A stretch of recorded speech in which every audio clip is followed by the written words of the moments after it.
Board of County Commissioners now back in session. The next item on the agenda will be Ms. Amy Ham Kelly, Board of Adjustment Report. Good morning. We have a recommendation for approval. It was a unanimous vote for the Advisory Board of Adjustments. It was a consideration of a request to construct a house 15 feet into the front setback on Lot 7, Block 63, Unit 5, 701 Buck Street, St. George Island, Franklin County, Florida. Request submitted was by Garlic Environmental Associates, agent for Kenneth Bowman. He was the applicant owner. They requested a 15-foot setback into the front, 25-foot setback in order to stay outside of the critical habitat zone. They are located on Buck Street. If you go up Land Street, it is the first lot as you round the corner, right onto Buck Street on the bay. An aerial shot, as you turn the corner, there's a open area here, just past the curve, there's the lot. And it's surrounded by the blue.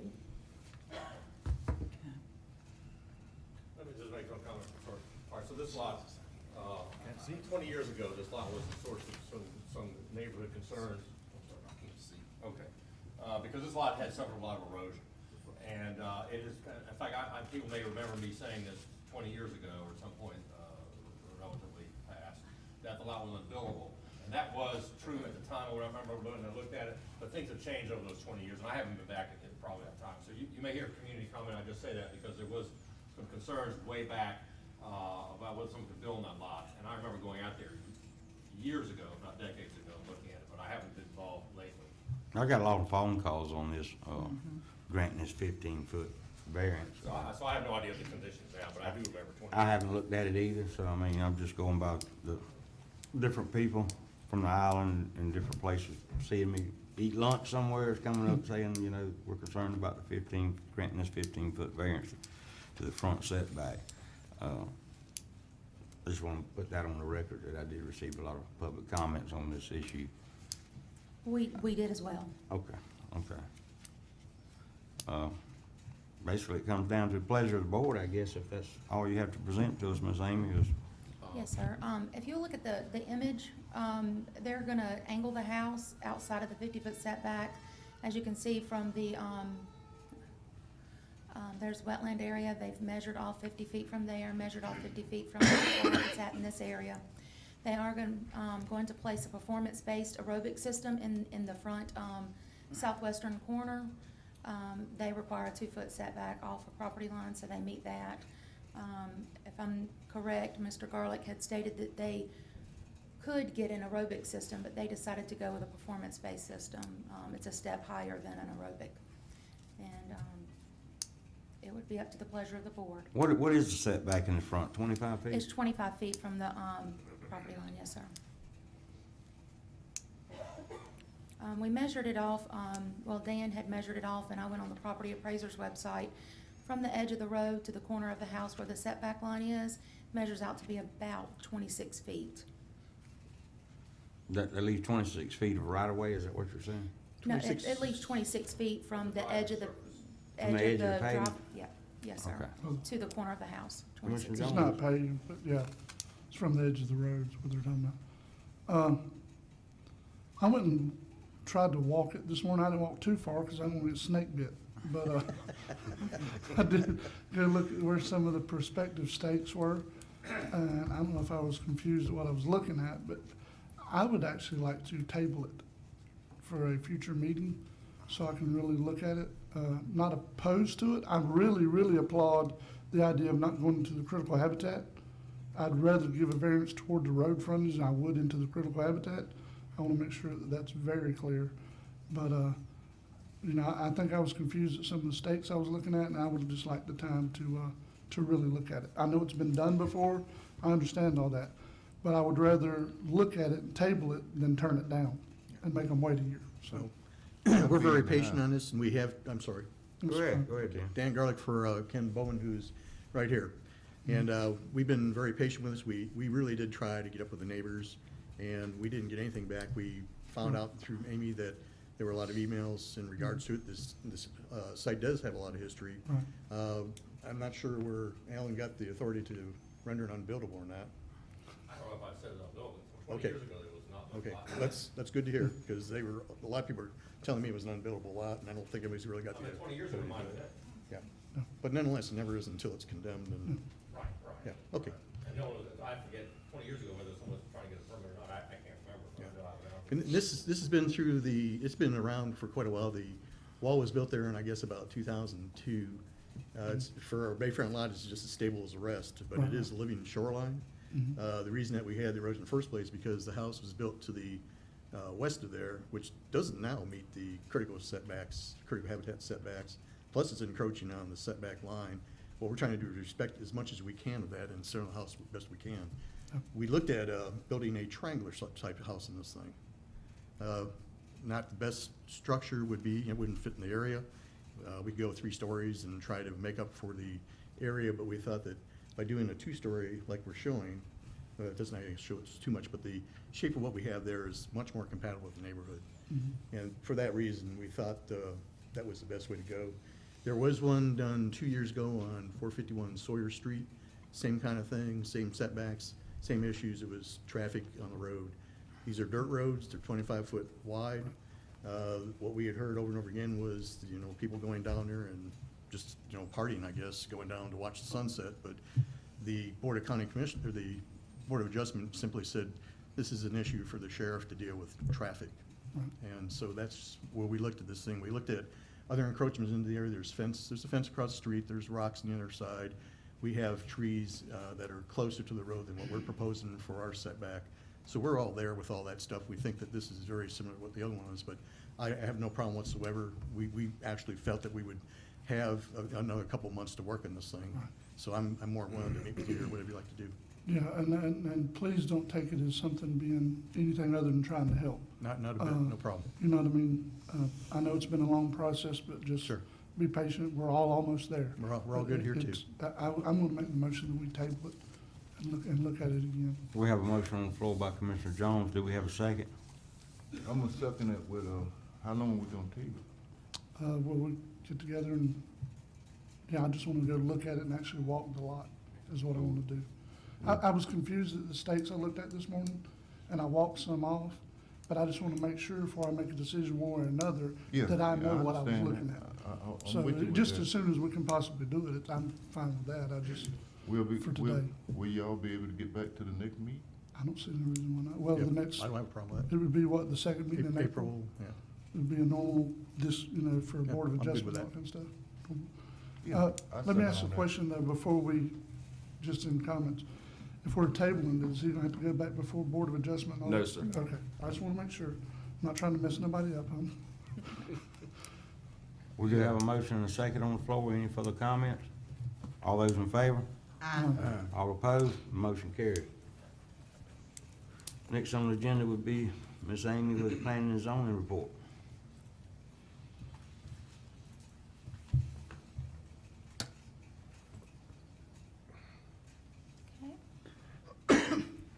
This morning, we have our critical shoreline applications. Our first one, there was a motion to recommend, it was unanimous.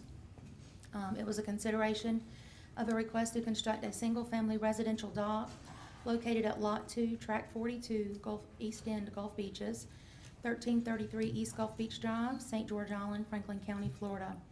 The proposed access walkway for the dock will be 490 feet by 4 feet wide with a 10 by 10 terminal platform and one 10 by 20 uncovered boat lift.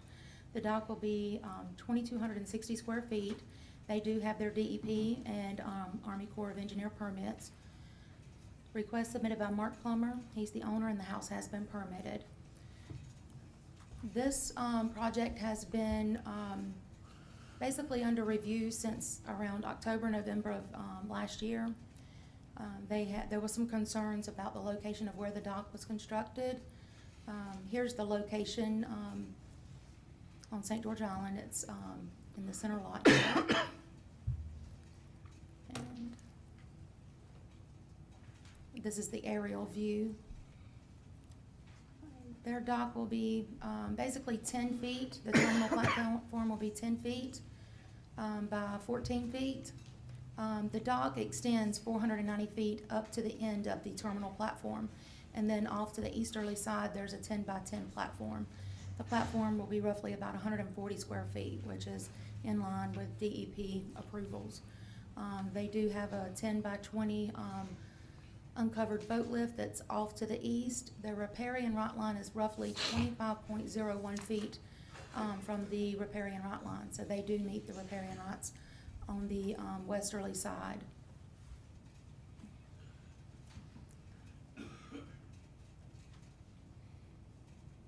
And it would be the pleasure of the board.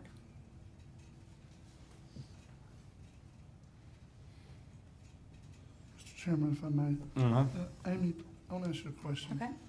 I know we've discussed this property several times and this dock proposal. It seems like I remember, I just want you to refresh my memory.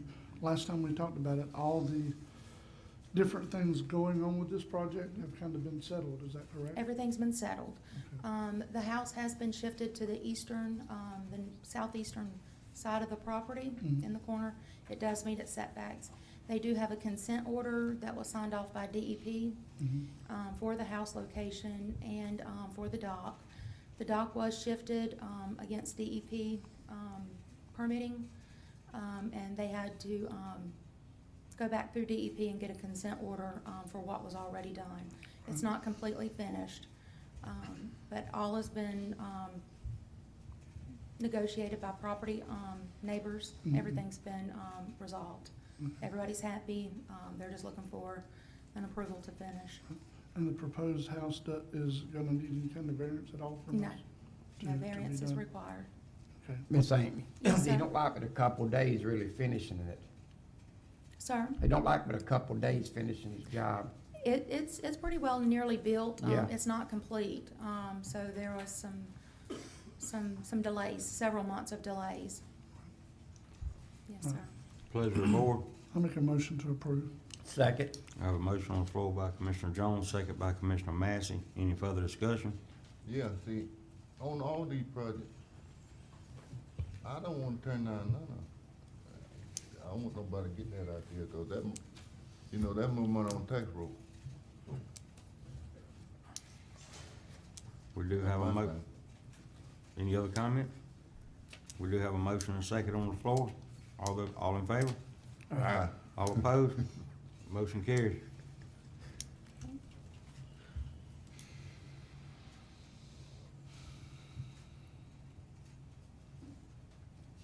Get back. Okay. We have a motion to recommend another critical shoreline application. It was also unanimous. It's a consideration of request to construct a single-family residential dock located at Shell Harbor, Lot 19, also known as 1759 East Gulf Beach Drive, St. George Island, Franklin County, Florida. The proposed access walkway for the dock will be 494 feet by 4 feet wide, with a 6 by 26 terminal platform with a 171 by 4 foot walkway with an access walkway constructed over wetlands, and two 12 by 20 uncovered boat lifts. Approval will be contingent upon DEP and Corps permits. Request submitted by Garlic Environmental Associates, agent for Joel Stager, applicant. The house is under construction at this time. This project, there is also another dock located next door. There was some issues around November where this one, it seemed to appear to be encroaching into the riparian right lines.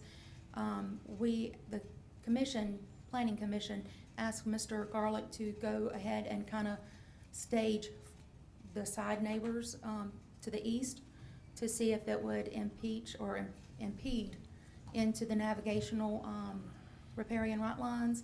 So they did go and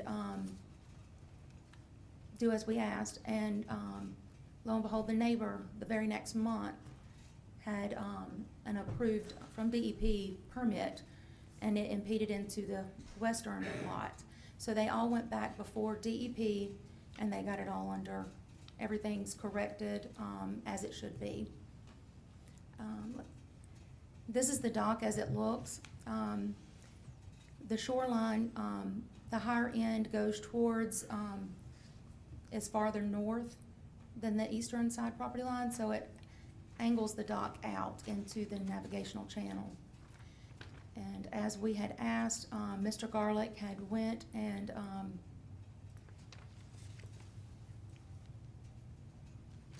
showed the next 3 docks as it would, you know, if they would, so they wouldn't impede into the riparian right lines. You can see this one, this is already constructed dock. It was probably built,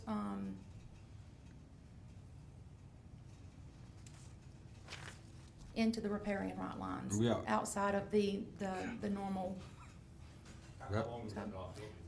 probably, Dan, would you say about 18 years or so? And that would definitely be a part of this one has not been constructed, nor this one. They haven't requested any docks, it's just these 2 lots here. So if this neighbor would like to have a dock, there would probably be some kind of DEP and ownership, issues as far as what the law would be between DEP and the owners. With the dock coming across the riparian lot lines to the adjacent lot, is that what we were talking about? Yes.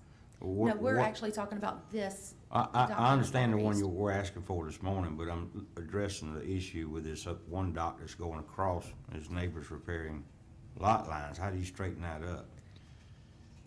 If he comes back in for a repair or replacement of that dock, then he's gonna have to comply with the current riparian rights lines. It's kinda hard to go back and tell somebody after 18 years, you know, you're encroaching until it becomes a problem. If it becomes a navigational issue and he wanted to go on the next step, you can ask your counsel about that, but at that point in time, I think you're gonna have the neighbors getting into an issue about navigation. So should we or do we already require that they show the riparian lot lines when they come in for a dock We do. now? Yes, sir, we do. Okay. Yes, sir, So we this do. won't be a continual problem, it's just a problem we got with this one dock. 20 years ago, it was the first dock out there. Yeah. Okay. And the issue is that, I don't know if you can get back to that color one. If you see those docks on the right, or on the east side there, there's a channel coming in, and wherever there's a channel, that's where you're supposed to run your riparian lines to. If there isn't a channel, you're supposed to be running pretty much perpendicular out. The reason being is that your dock costs less, but it also covers less seagrass, and it's a shorter dock, so DEP likes that kind of setup.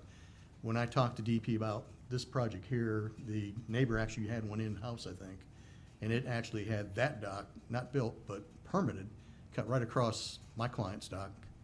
And so we obviously had an issue with it, and I was ready to petition for a hearing to stop that. DEP said, don't do that, go back and reapply. I went back and reapplied for the neighbors, so you got them both in line, but also they want to see what the rest was gonna look like, and that's where that map was Okay. generated from. We got permits from DP for both this one and the one you're gonna hear next. Okay. Pleasure of the board. Motion to approve. Second. I have a motion on the floor by Commissioner Jones, second by Commissioner Lockley. Any further discussion? All those in favor? All opposed? That motion carries.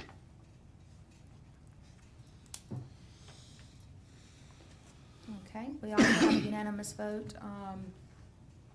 for recommendation. It's a consideration of a request to construct a single-family residential dock located at Lot 20, Shell Harbor, also known as 1763 East Gulf Beach Drive, St. George Island, Franklin County, Florida. The proposed access walkway for the dock will be a total of 494 feet by 4 feet wide and a 6 by 26 terminal platform with 2 12 by 20 uncovered boat lifts. The dock will be 2,816 square feet. Customer has DEP permits. Approval will be contingent upon Army Corps of Engineer permits. Request submitted by Garlic Environmental Associates, agent for Michael Walsh, and there is a house permit. And this A house is a on dock property. right beside the one that was just approved? Yes, sir, and it's the same, Same length? it's the same footprint, same angle, as the last one.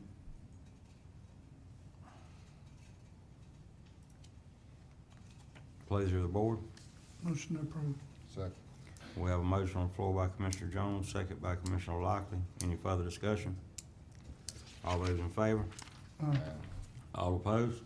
Motion carries. Okay, the next item on the agenda is commercial site plan review.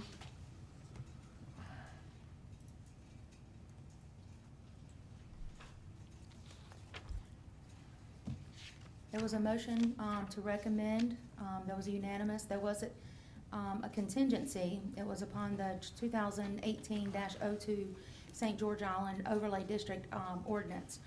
They have to be fully compliant with that.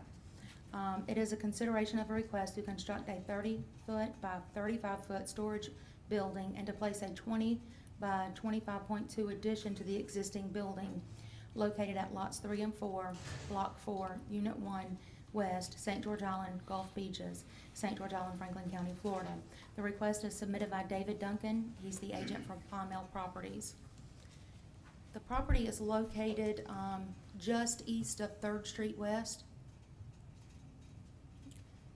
And there's an alleyway behind it and also West Gulf Beach Drive in front of it.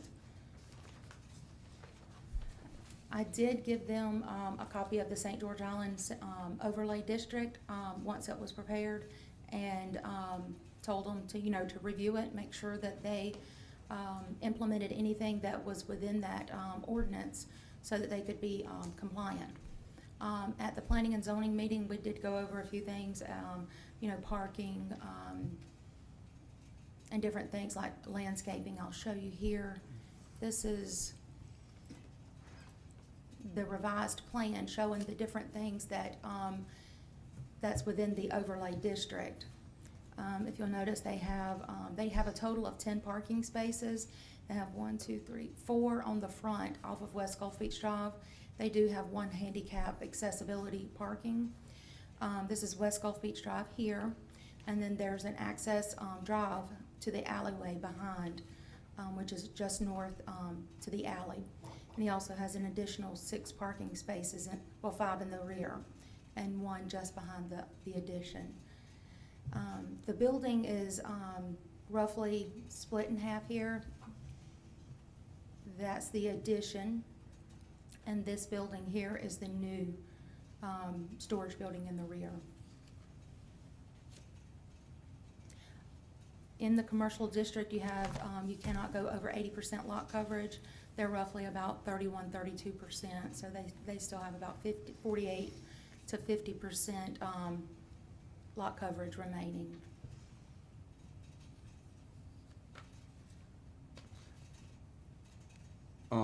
Mr. Schuler, have you reviewed this? Is it compliant, or have you had time to review it, or should it be a pass, or pass contingent upon your review, or what, as it pertains to the overlay district?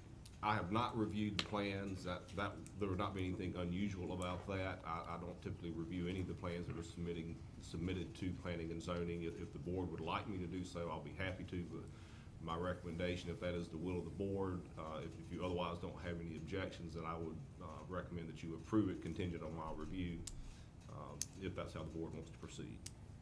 Pleasure of the board. I would like to make a motion, as the chairman has said, contingent upon your review. Yes. Not that I feel they're trying to do anything wrong. This is brand new and everybody's got it, you know what I mean? Learning curve, yes, sir. We have a motion on the floor by Commissioner Jones, second by Commissioner Lockley. Any further discussion? All those in favor? All opposed? Motion carries. Did you have something you need to say, David? Ms. Amy told me to just be here in case y'all did have any questions, and that way we could have answered them, but we're perfectly happy with that. I mean, we've met with Amy about the new overlay, and that's what she was saying. We're gonna meet all of those. We'll do whatever the county wants us to do there to meet them, and I'm sure that Mr. Schuler will report that back. It'll be okay. David, while you're here, I'd like to personally thank you for your patience, sir. Oh, yeah, we And the appreciate owner. it. And, We really hey, do. and if I could make a quick remark, I hear a lot about the jobs.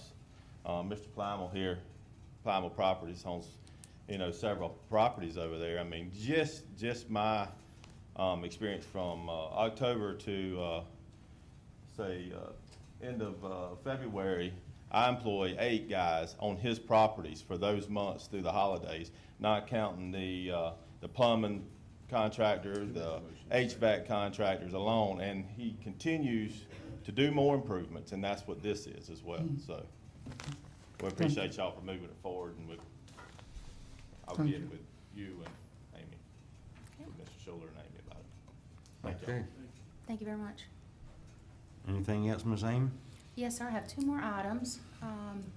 We have a land use and rezoning application, and there was a recommendation to approve a public hearing for that. It's a consideration of a request for a land use change from commercial to public facilities and a rezoning from summer camp PUD commercial to Z1 public facilities on property described as Tract D, Summer Camp West, Phase 1A and B, St. Teresa, Franklin County, Florida. Request submitted by Jeff Stauffer, agent for Florida State University Real Estate Foundation, Inc. The property is located just to the west of the marine facility out there, so it is, it would fit the area because that is public facilities. And they're wanting to open up their opportunities for more educational facilities out there. They don't have a plan at the moment, but they're wanting more opportunities for education. This is a transfer of property from the St. Joe Company to FSU is what it is. This is something they talked about a long time ago, but just never got around to it. Pleasure of the board. Second. We have a motion on the floor by Commissioner Sanders, second by Commissioner Massey. Any further discussion? All those in favor? All opposed? Motion carries. Okay. The next item we have is,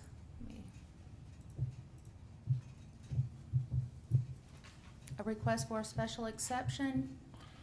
It was recommended unanimously.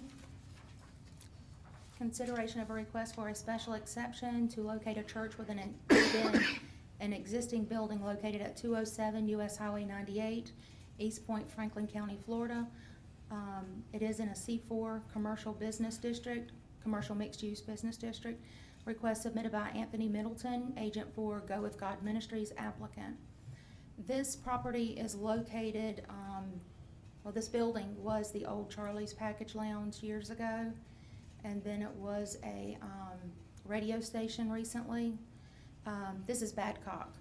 And then there's one building here that does windows, and then this is the building. It's on the corner of Lucius Crum and across from Begonia. This was a unanimous vote by the P&Z. Pleasure of the board. Make a motion to approve. You know, I grew up right behind that. So that's pretty full circle, because I can remember, I mean, straight behind the house. I can remember growing up when Charlie's was active and open, you wasn't going to sleep before they shut the bar down, because it was just boom, boom, boom. So I think it's pretty interesting that now it's possibly gonna be a church. Second. We have a motion on the floor by Commissioner Jones, second by Commissioner Lockley. Any further discussion? You still hear the drum beat? You about to? All those in favor? All opposed? Motion carries. Okay, that's all I have. Thank you, Ms. Amy. Y'all have a good day. Next will be Ms. Beth Kirkland, Santiago Fernandez, Airport Economic Study, final report. Start with the first slide, please. Well, good morning, Commissioners, Chairman morning. Parrish, Commissioners, County Coordinator, Mr. Marone. So glad to be back with you to talk about the Apalachicola Regional Airport study and the vision and the next steps.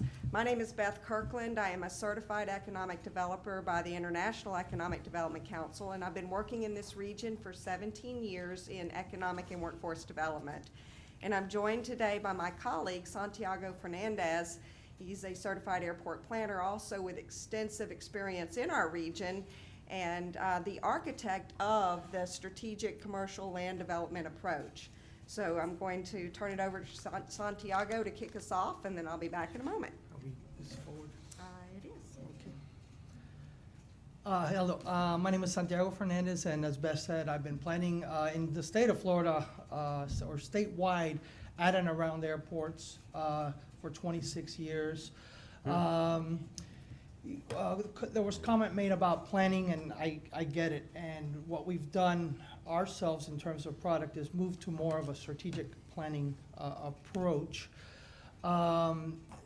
The idea coming out of planning to be more agile and ready to be part of economic development efforts, as opposed to simply procedural planning, which is required by FAA to get in line for grant funding, et cetera. So I think you'll see some of that in how we projected in your planning efforts at your airport. I'll move forward.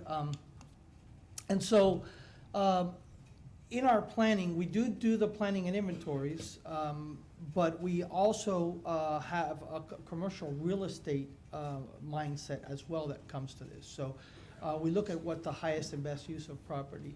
We look at ultimately not putting something in the interim that can, in the long term, hinder or slow the growth of your airport.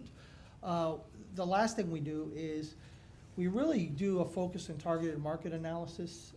In most master plans, you're staying in generalities, and there are two factors of economic development at airports. One is directly related to the airport traffic, and then the other is how you leverage your land development around the airport to increase non-aeronautical revenue.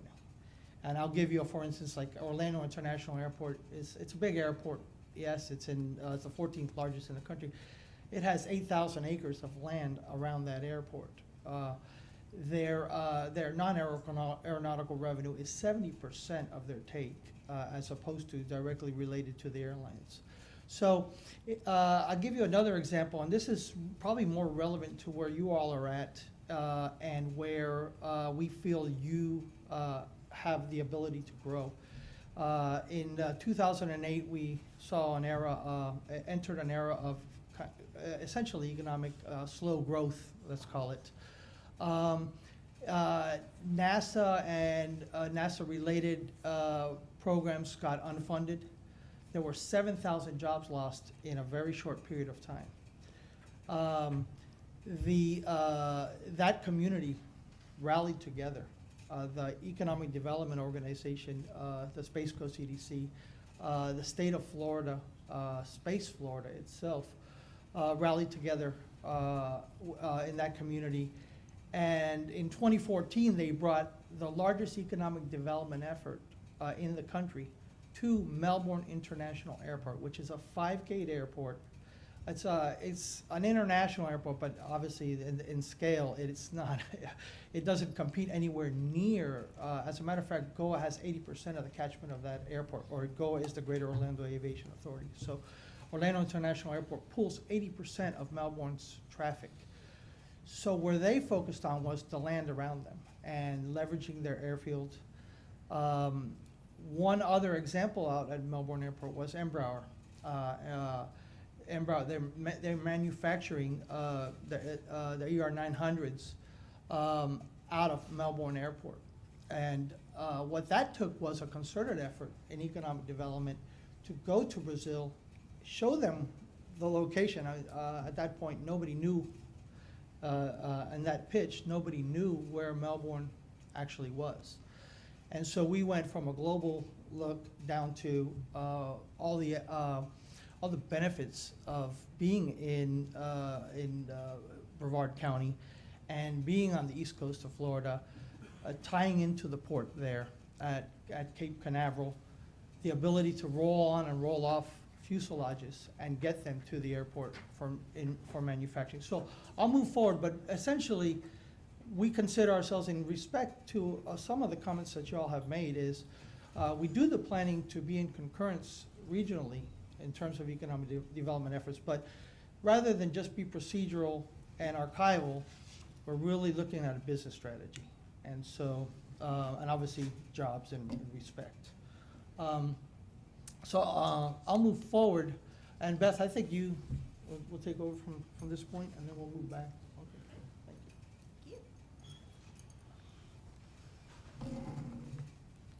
Franklin County is in a unique position with regards to the surrounding economic development strategies that are occurring and can create the same type of vision and results that are seen that Santiago has shared with you already.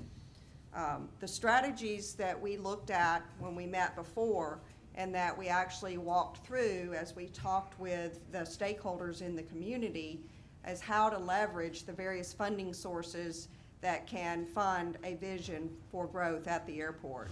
Certainly, you're already well involved with the Restore Act and all of the work that Mr. Pierce is doing there.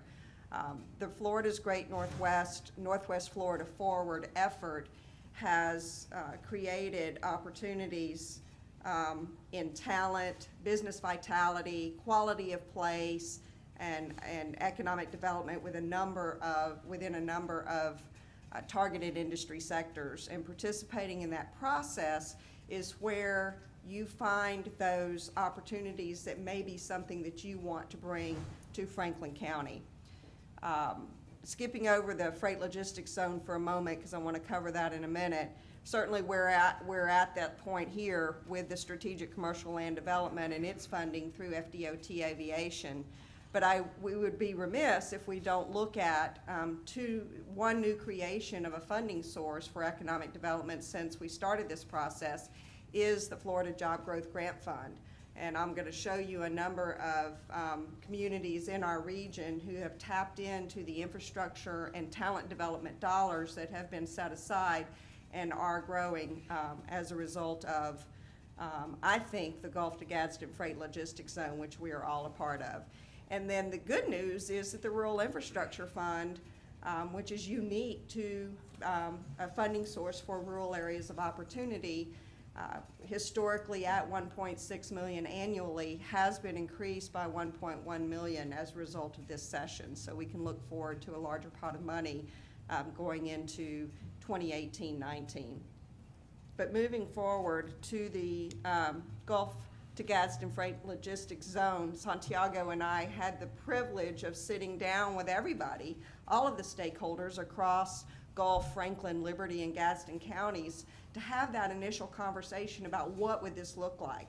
And Commissioner Jones, it was the Appalachia Regional Planning Council that we ended up contracting with to bring forth this zone. And as you know, in August of 2017, all of the commissions adopted the plan, and we had a big press announcement in standing out in front of Georgia Pacific in Liberty County, and of course with the backdrop of Genesee and Wyoming locomotive and all of the connecting transportation assets being featured in that big press event.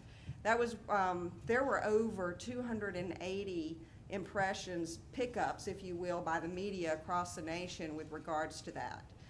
In addition to that, our friends at Opportunity Florida, and I know we've had a conversation about them earlier this morning, in partnership with regional organizations to our west and to our east, have established and announced in the manufacturing logistics periodicals that I-10 is that North Florida logistics manufacturing corridor, much like we've seen over the past 25 years, the expansion of the I-4 corridor under the high-tech corridor program there. So I think you are in a sweet spot in terms of this vision and being able to capitalize on this vision because of the collective marketing activity that's occurring.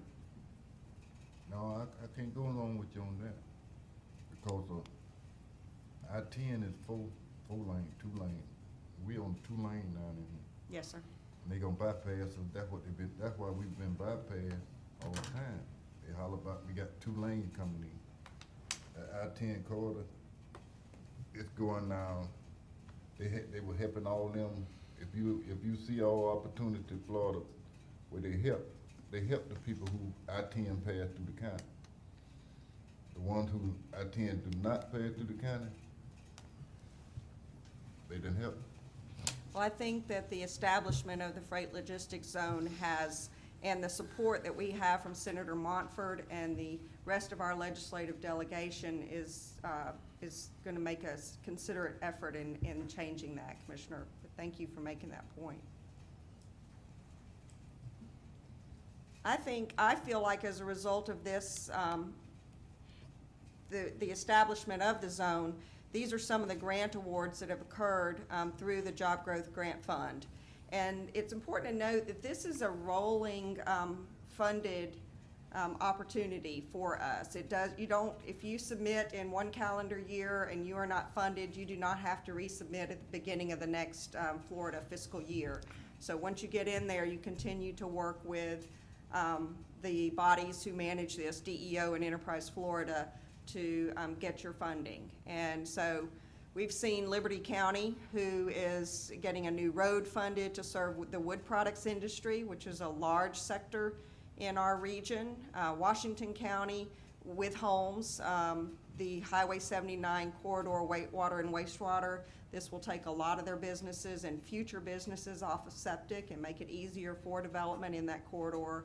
The city of Marianna, interestingly enough, has applied for and received an extension of their runway from 4,900 feet to 6,000 feet, with a goal of leveraging the military installations in the region who attract businesses. They do have an industrial park adjacent to that airport, and to fill up existing buildings as well as create new buildings that can serve those companies.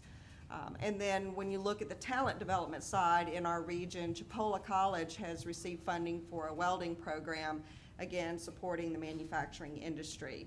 And so Florida sees value in funding these types of programs, and we're going to make a point as we move forward with this on that.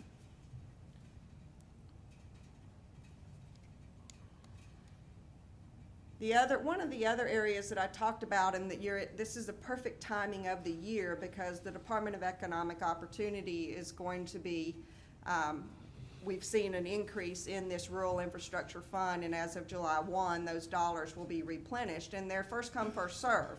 So as you get projects in the pipeline, this one does happen to be tied to a bird in the hand. So you do need a prospect that wants to locate in your community to leverage these funds. I'll give you two examples in Gadsden County. One was just under $500,000 to build a road and extend electric, water, and wastewater utilities to the site. It retained a Florida company that was leasing property, caused them to move counties and build in Gadsden County. They created a 25,000 square foot sales and service facility for medium and heavy duty trucks. And there was a retention of 22 jobs, an additional 10 jobs. And this is what our airport manager, Mr. Puckett, was talking about earlier. Airports are traditionally known for their indirect job creation in the community as a result of the activity that goes on. But with all the land around that airport, and what Mr. Fernandez was talking about earlier, is that you can create activity within that land, which becomes your non-aeronautical revenues to the airport. And so that's one of the goals that we want to see. Another rural infrastructure fund awarded to Gadsden County has attracted a company that applies fire retardants to wood, and allowed that lumber industry there, Coastal Forest, to grow even more. And it will create a total of 36 jobs. So you can see, while they commit to hire 25 people, the indirect job creation because of the business they do with others in that county, and the induced job creation because of the new payroll that these people are receiving and consumer activity within the county, equals out to 36 jobs. And of course, the new annual economic impact that's quoted there is over $5 million in both cases, and it shows what that new payroll in that community looks like. So this is the way you can measure the job creation that occurs in your community. The Triumph applications that are listed on the Triumph website for this region are listed here. But what I really want to point out, of course, we know about the Armory renovation application, and we know about the two cities that have put in applications. But it's important to see that Franklin County Schools is looking at the talent development side of things. Again, you can go through the Florida Job Growth Grant Fund, and you can go through Triumph. You can go through both. So I don't think that one is exclusive of the other. So I encourage us to apply to as many places as we can. And then, of course, the Marine Lab and their commitment to the bay restoration and the river improvements and the lifeblood of the community is important. But the one in the middle, the Port-au-Port St. Joe project, I think is key to the freight logistics zone. And the more that we can do to increase the activity at that port will allow us to leverage Apalachicola Regional Airport as a partner, as we will show you in the vision, to leverage the Apalachicola Northern Railroad, and of course then I-10, which ties the entire freight logistics zone together.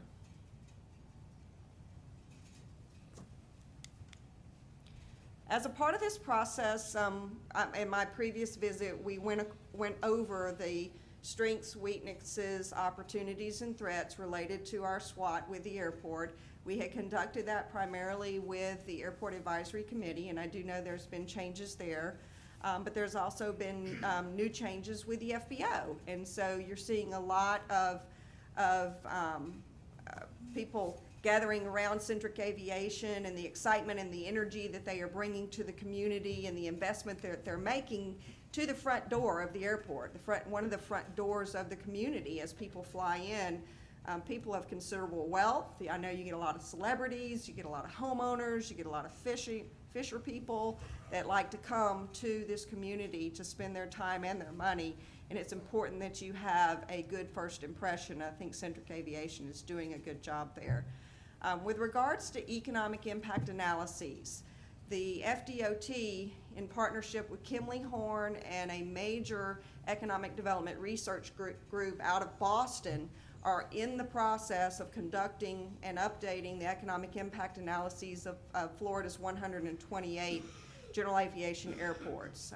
They will be presenting at the Florida Economic Development Council's conference in May, and I encourage us to go ahead and get our interviews scheduled so that our input can be made to that process, and it's very reflective of the actual activity that is going on at KAAF.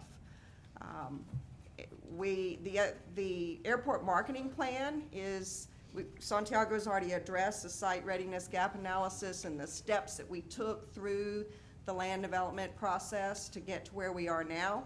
And we're at that point where we'd like to unveil the airport marketing plan and have some conversations about approaches to changing the perception and to increase the use of the airport.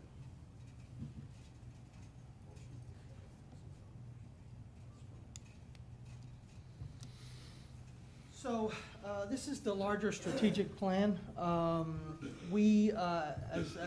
Beth noted, you are you're emerging an emerging CIS airport in a region that has a port, which is an asset.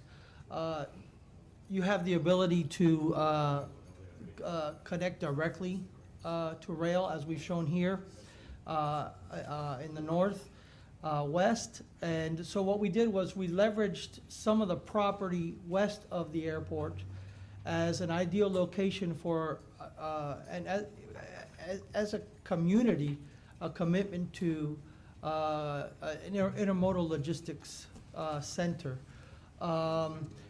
We reserved on airport property on the 600 and some odd acres of the airport for actual airside freight and logistics, perhaps maintenance, repair, and overhaul facilities, the growth of fixed base operations for corporate, commercial, and private T-hangar type facilities on the east side of the airport.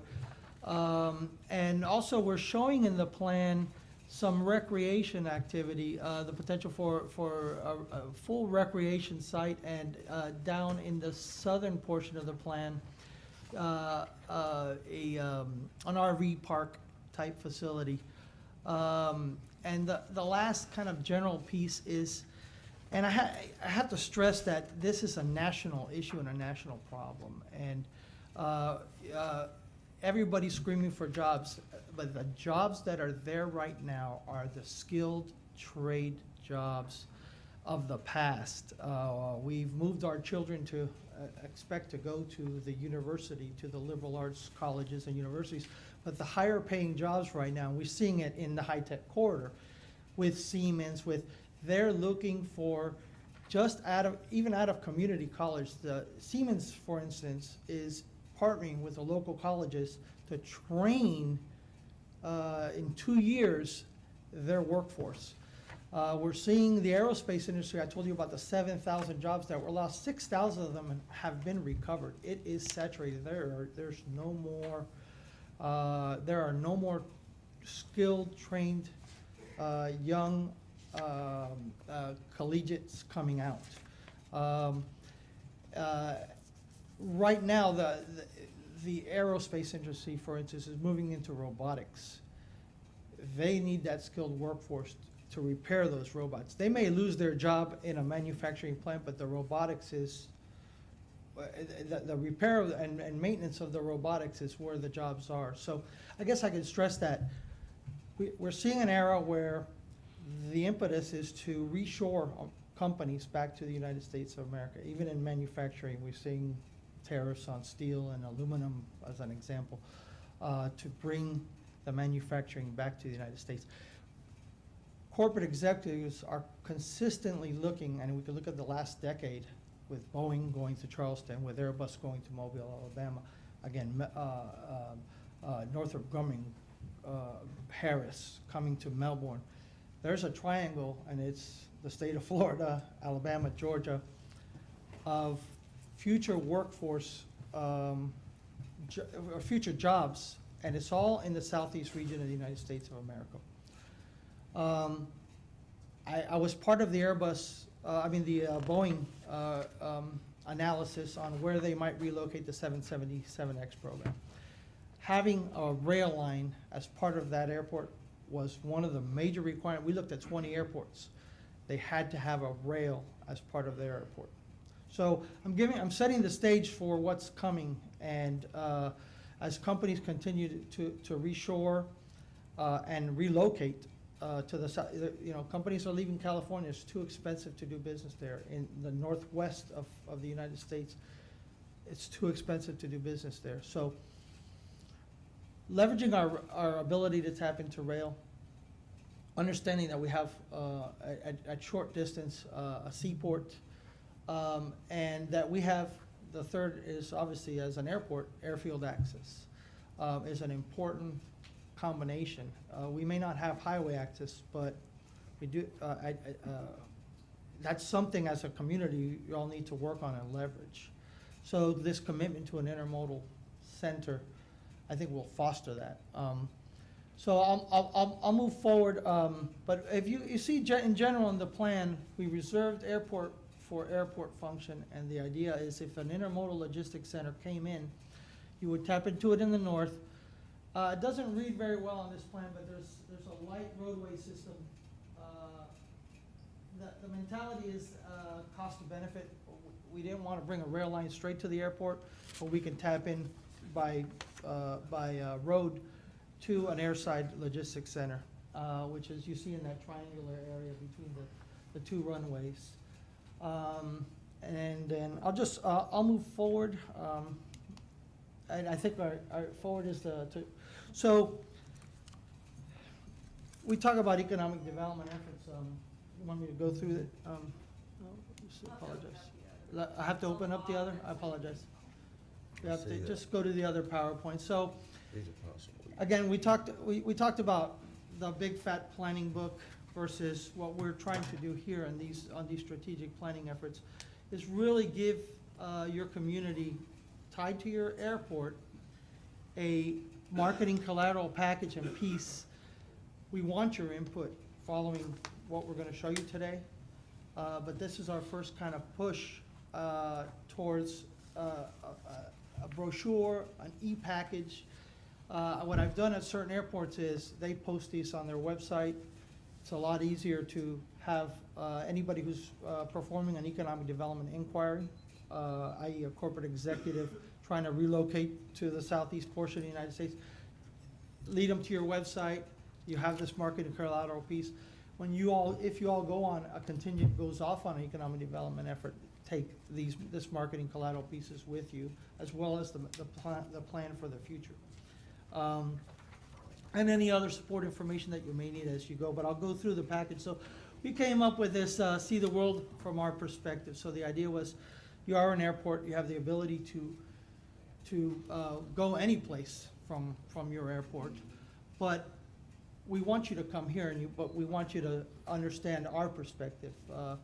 We are a Gulf town in Florida. It's a different lifestyle, and so we're showcasing that on the front cover, and Franklin County logo, and to see the world from our perspective. So we know the economic development factors that corporate executives and companies that are assisting these corporate executives in relocation. And we're trying to showcase some of that in this marketing collateral, in these marketing collateral pages. So first is to really locate you in the world. Where are you? Sometimes it's a matter of being a part of a supply chain, a business supply chain, a logistics chain. We are showcasing your working waterfront, the recreational fishing and paddle boarding, the kind of slower recreational lifestyle that you have here. And really just kind of saying, hey, we're a distinct destination. Quality of life when relocating a company is a very important factor.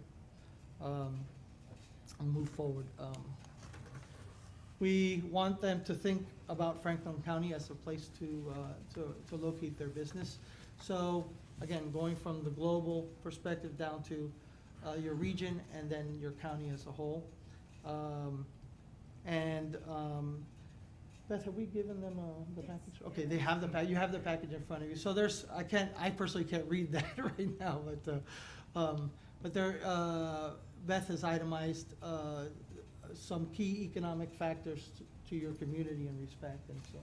Right, so we wanted to make sure that we outlined the population, a few demographics in a very conversational manner, but then to immediately feature one of the most recent businesses created in your market, as this is related to aviation and aviation-related development, and that is Centric Aviation. So being able to feature a choice that individuals from the northeastern part of the U.S. made to come and form a Florida corporation and invest here in Franklin County. So that's kind of the opening piece there.